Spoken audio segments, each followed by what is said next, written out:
Hey there guys, DMO73 here, bringing you the list for Milliums of Dice, which you saw me play on Wednesday against the Boersma deck. Very fun back and forth between the two. I hope you guys enjoyed it. It was a ton of fun to play. So this deck is a blue, white, black list for Millium, designed by my buddy Josh and tweaked for my own personal taste a little bit. Unfortunately, Millium himself, I don't really feel like he's very competitive, but he is super fun. So this is definitely a really fun build to try out, kind of tweak around with yourself, to goof around with your friends, because Millium as a ruler, it's really satisfying when you roll 24 dice and you just kind of make everything explode. So his judgment side is blue, white, and 5, and that cost gets reduced by 1 for every 4 dragon power counters. Now that's where I lose him. The fact that it costs 4 to reduce his cost by 1. If it was 3 to reduce his cost by 1, or 2 with a higher judgment cost or something, like, I'd totally be fine, but like, either 3, just something about it just is too much. It takes too long to make his judgment costs that effective, especially in this meta where things are happening in turn 3, turn 4, or even sometimes turn 2. He energizes for blue or white, and then whenever you do a force trigger, you get a dragon power counter on him. Flips over into Millium, the Sacred Dragon. He's a 0/0, but as he enters, you force for however many dice you had dragon power counters, and those become +1/+1 counters on him. And then if he enters with 40 counters, you nuke the board. So one thing to note is if he keeps all the +1/+1s on him when he flips back over to ruler's side if he's dead, or for some reason, and he also keeps dragon power counters on both sides. So like, if you flip him twice with any kind of consistency, you're going to nuke the board every single time he flips. I think I flipped him for 161 one time. It was crazy. So being able to have access to that board wipe is pretty awesome. And he's got flying. I wish he had swiftness just by himself. I think that would be much better for him too. You know, nuke the board, swing in for lethal, that kind of thing. But unfortunately, it is not to be. But he is really nice to be able to clear the board for all of your things that are pumped up with +1/+1s and stuff like that. So pretty cool. Stone base is 4 Stone of the Dragonoids. When it enters play, you get a dragon power counter, and it's white-blue. Pretty standard there. 4 white-black stones. Reason why we play this is because we play black spells, and our main color in the deck is white, so we want to be able to have access to white as well as black for some of the spells. And then 1 white-blue basic and 1 black-blue basic, special stones. So light vapors and dark depths, just to kind of balance it out. Moving into the creature base, we run 3 Kid Puss in Boots, mainly because it's a 1-drop that gets you a force counter, and he can potentially be a 7/7.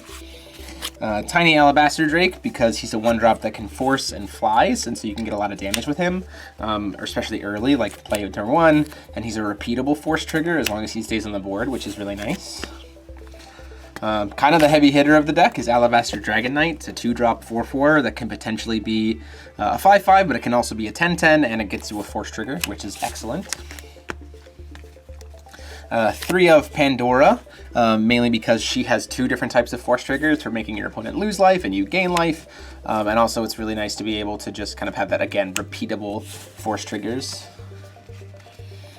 2 of Pandora the Queen, because if we're doing all this forcing, we might as well try to roll 2 dice at a time. Didn't see them in that match, but it would be nice to be able to do that, plus the big defense. Then we move on to the Spirit package. So we have 3 Will-O-the-Wisps. Card enters your field, you draw a card, it has barrier, and whenever it takes damage, you gain that much life, which is excellent, especially in conjunction with like Pandora's Mark of Hope. You just make it a blocker that they can't ever deal with, and then you block with something, you gain the life from her, and then you also gain the Pandora trigger. You just kind of repeat it as needed. 3 of Spirit of Light, to be able to put +1/+1 counters on other things, which is awesome. 2 Riula can drag you the Dragonoids, Dragonoid Warriors, as well as heal your J-Ruler. Millium and gets pump up stuff, so like you can play this, get a Dragonoid, trigger force, get a counter on Millium, roll the die, minimum 8/8, so you'll have essentially a 3-drop that gets you 2 8/8s minimum, and maximum a 3-drop, an 8/8 and a 12/12, because she pumps up other Dragonoids, which is really nice. And then 2 Almerius because she's a flyer, which is nice, and she forces to be able to recoup your spirits, and then whenever spirits enter your field, you gain 400 life. So I'm just noticing that now. So that was some mess-ups in the feature match. I should have been gaining extra life from entering all those spirits, so which is really nice. Repeatable life gain is always good. Moving into spells, 2 Dreams of Flight, because it can be a nice little way to finish the game, as well as having 4 force triggers through spells. 2 Pandora's Mark of Hope, again, repeatable life gain and repeatable force triggers, plus the stat pump is really nice. 3 Space-Time Anomalies for some extra draw power and some kill spells.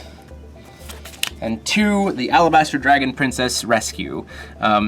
So this is amazing if you control, it's the Water Light Pact. If you control both, you get to choose both. So you force 1, you get to grab a Water or Light Resonator with total cost X or less, and then put it into your field, or force, you get to gain life multiplied by the roll. So 4 drop, especially if you have like Pandora. So like imagine going 4 drop, you have both, you cast, you have Pandora, you get a 6. So you bring in Almerius, then you roll and you get another life, so that's 1 force counter for Millium, 2 force counters for Millium for healing. Almerius triggers, you get a 3rd force counter for Millium, you roll, bring in a spirit, bam, you gain some other life from her, like a Will-o'-the-Wisp draws you a card. Like, the potential for this card to get really big and really effective is awesome. But again, this is more of a casual fun deck, so. Then we have 3 bows, just to kind of help with some spot removal and creatures and make creature trades happen a little bit faster. And then 3 Labaton, because Millium doesn't have swiftness or imperishable naturally, so we need to be able to give those to him. So that is the list. Let me know what you guys thought about it. Comment sections down below. Huge thanks to Josh for shipping it to me and allowing me to kind of tweak around with it. Hope you guys really like it. Ton of fun list to play. Definitely recommend playing it with your friends. But let me know what you guys think, and like, comment, and subscribe. Share out the video as always. And until next time, this is DMO73, signing off.